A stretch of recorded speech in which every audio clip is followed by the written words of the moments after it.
So we haven't done a Troma Tuesday in some time. This time, however, I'm just going to insert stuff here and talk about the movie Shakespeare's Shitstorm, which I had forgot that thing was like people were talking during the pandemic days, whatever, like 2020, and I guess that's when the movie was finished. And I guess they did like a tour of festivals or something. I'm not necessarily sure, but I kind of forgot about it honestly.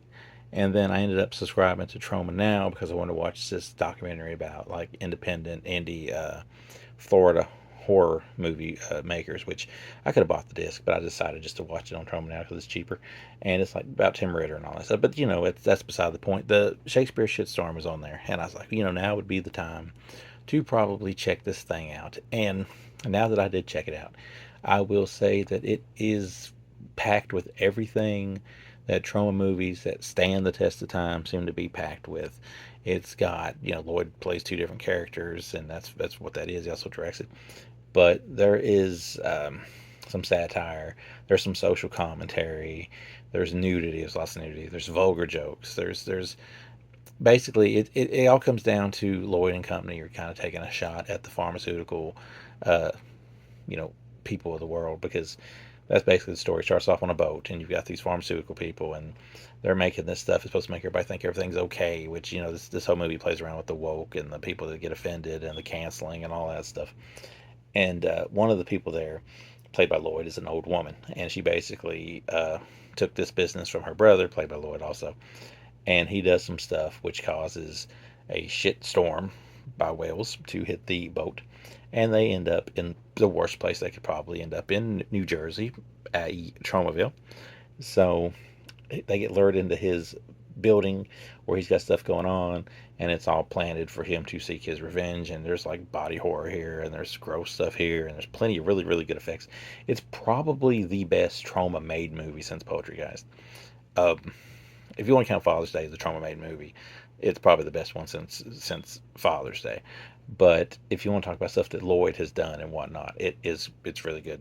It's up there. It's better than I thought it would be. It's digital, but it don't look cheap. It's got your usual people in there. Debbie Rashawn's in there. You got Ron Jeremy in there. You've got Nadia White or Nadia White, whatever her name is, the corn star, we'll say, also a wrestler now. She's in there. Lloyd's got a daughter. It's kind of like it's got the Shakespeare aspect to it too, which is kind of forced, but it's got it in it. And Lloyd's daughter is played by, I can't think of her name. I'll try to insert it here, but that girl, I'm telling you what, I'd marry her. That's beside the point. She's hot. She is hot. And she plays his blind daughter. And she falls in love with the pharmaceutical guy's son, who's a dummy. And yeah, so that's your romance angle. That's your West Side Story for Troma movies, basically. And it all comes together in a very good way. And it comes together in a very must see way. So I would say that if you've not watched that, watch it. I give it a 3.5. May bump that to a 4 before the end of the year, but I guess it won't matter because it doesn't really qualify as the end of the year thing because it's been out apparently since 2020. But it is on Troma now. I don't understand why it's not on a disc of some sort. Why Troma hasn't put it out on Blu-ray? I don't understand. They went through Vinegar Syndrome for stuff. Why not go through Vinegar Syndrome? I don't know if there's some reason it's not on a disc, but I really wish they would make that like their next priority because it is good and it definitely deserves to sit up there with Romeo and Juliet and Poultrygeist and The Toxic Avenger even. So yeah, I liked it a lot. Liked it more than I thought I would.